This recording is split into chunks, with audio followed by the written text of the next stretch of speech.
Happy early Earth Day, Grace. You know I go feral for Earth Day. How dare you say Happy Earth Day to me? I cannot believe you right now. You're drinking out of a plastic water bottle with 3 plastic straws. Do you not care about the environment? The turtles? Wow, it really feels like 2019.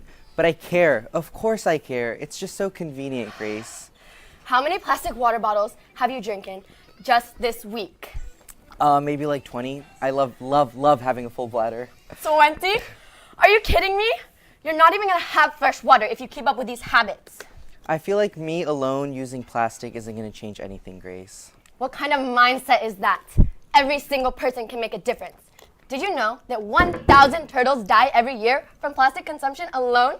5,000 people die a day from drinking unclean water. Pollution kills more than 100 million mammals a year, and there's a 15.6 million square kilometer island of trash in the... Okay, you need to stop. You're giving me anxiety. We need to start the show, my friend. Ugh, this is Grace. And this is Amish. Welcome to show 26. Today at 4 p.m., you'll have the chance to talk to and ask questions to our former students who are pursuing careers in STEM. Click this link to join the meeting. Make sure to use your personal email accounts. Just a week after the Arcadia Invitational, our Apaches are getting on the track again. This time to raise awareness for autism, as well as funds for peer mentors and girls cross country. Let's head to Hayden to learn more about this year's annual Jog-A-Thon. April is our annual Autism Awareness Month. Every year, our Peer Mentors organization partners up with Girls Cross Country in a lively Jog-A-Thon event to fundraise for both teams. Last Friday, a total of 130 students and community members participated in the Arcadia Autism Awareness Jog-A-Thon. With free otter pops and mist sprays along the track, they jogged around the Salter Stadium, showing their support for students with disabilities. Yeah, so the purpose of this event is to raise awareness for people with autism and other disabilities. And so this just helps bring together people of different backgrounds, students of different identities at Arcadia High School. Online and in-person donations during the Jog-A-Thon event will be split in half, each going straight into funding the Peer Mentors organization and Girls Cross Country. The top donor was able to take home a brand new Nike backpack, while our top non-track runners ran 20 plus laps and were able to pick up a hydro flask for their efforts. Other prizes such as Nike t-shirts and burrito blankets were given out to our participants in a final raffle ticket draw. If you missed the Jog-A-Thon but still want to support them, you can continue to donate until the end of April through the ASB website linked below. I feel that this event is a good step in the right direction for bringing awareness to the students with disabilities on Arcadia High School's campus, and more so just like what we have to offer this world. Whew. Great job, Apaches, on getting those laps in for such a wonderful cause. Now let's send it back to our anchors at the studio. If you like the idea of teaching physical education to your own group of kids, Cross HPE is currently accepting applications for the 2023 to 2024 school year. Walk into J2110 any time of the day and Ms. Erickson will give you an application. They're due April 26th, but late applications are accepted. Last week, our very own World Guard traveled to Dayton, Ohio to compete in Winter Guard International World Championships. Let's head to Grace to see how they did and what their trip was like. Thanks, Amish. I feel like we were just talking. Our World Guard has been working on their show titled In the Eye of Jupiter since November, with countless practices and competitions around Southern California. All of this leading up to WGI Championships in the University of Dayton Arena. We basically had like 4-hour chunks of rehearsal going into each of the show days, but we also had like a big rehearsal camp over spring break. That was a couple of days where we were here all day just really gearing up for the big week. The kids rose up to the occasion. They made the show happen, so I feel like that was really special this season. World Guard had a total of 3 performances in the UD Arena, prelims, semis, and finals, each being a chance to move higher in the ranks. I wasn't used to performing in such a big arena, and in front of 13,000 people, it was really fun, and having that adrenaline rush from all the clapping. Whether it be a catch or a drop, they clap for you no matter what, because they know all the hard work you put into that. Not only did they perform, but they also got to watch other guards around the country perform. Along with this, they got to go on a couple bonding events, such as bowling and the annual Waffle House trip. Our experience in Dayton was a lot of fun. I kept telling the kids that we were in Disneyland, so it was a great experience. So we were all really tired by the end of it. Dayton is such a magical place for color guard. Like everybody gets to come together and celebrate this little activity that not a lot of people know about. This season has been great. It's been a lot of fun, but I'm also glad that it's been a really happy ending for sure. 5th place and only going up. We wish you all the best of luck at Wagask Championships this Sunday. This has been Grace. Back to me and Amish in the studio. Thanks, Grace. The end of the school year is quickly approaching, along with our annual Orchesis spring show, The Muses Canvas. Let's head to Andrea to give the behind the scenes of this incredible show. Orchesis has been working hard on their upcoming spring production, being the highest dance class offered in the Arcadia High. The hardworking members are ready to show what they have in store. So the showcase that you're going to see is something that the students have been working on for the whole entire school year. What's really awesome about our productions is a lot of the work that you're going to see, about 50% of it, is all choreographed by the students. I started dancing at my ballet studio when I was really young, about 5 years old.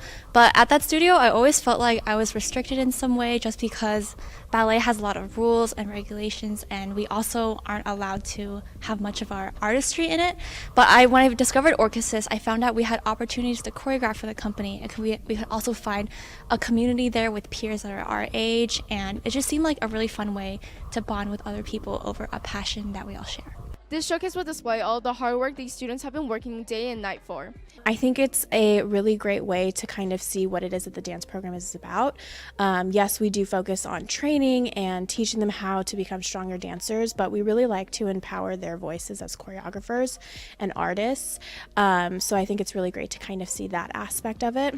The Muses Canvas, taking inspiration from the 9 muses from Greek mythology, goddesses of the literature, science, and the arts. This show will reveal the impact they made on the modern world and its artists through a collection of pieces inspired by the emotions and experiences of the Orchesis dancers. And there are 3 show dates, April 27 and 28 at 7 p.m. and Saturday, April 29 at 6 p.m.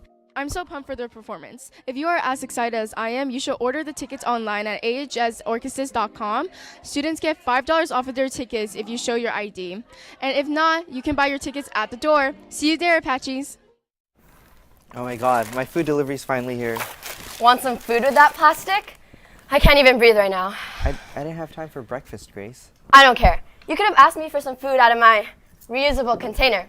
My mom even packed me bologna today, your favorite. Don't tell me you order that plastic monstrosity every day. I can't believe you. Maybe like every day this week, yeah. You know what? I can't do this on my own. You're too far gone. I'm gonna need some help to educate you and get you started with some environmentally friendly habits. Here, Josh, please help me. Okay. Thanks, anchors. This one's for you, Amish. Every year, on April 22nd, more than 1 billion people around the world celebrate Earth Day in order to promote environmental protection. With the Earth's climate rapidly changing and droughts still posing a danger to Californians, it's no surprise that we need to take action now. Local businesses like Hardy Californians are one of many reasons to remain hopeful. Hardy Californians sells many plants which helps fund their nonprofit organization, Plant Community LA. To find out more about the impact of native vegetation, we reached out to one of the owners of the business. First thing that comes to mind for me is that they are acclimated to our climate, or whatever climate that they are native to. For many years, people were creating lawns in front of their yards, which doesn't really make sense in our climate and is ecologically sterile. And if we can replace more of those lawns with native habitat, then we'd be really helping to reduce our water bill and also helping to create better habitat for wildlife and native insects and native birds. If you're looking for other ways to support the planet, you can donate to any of the environmental organizations out there, or you can go for a more local option.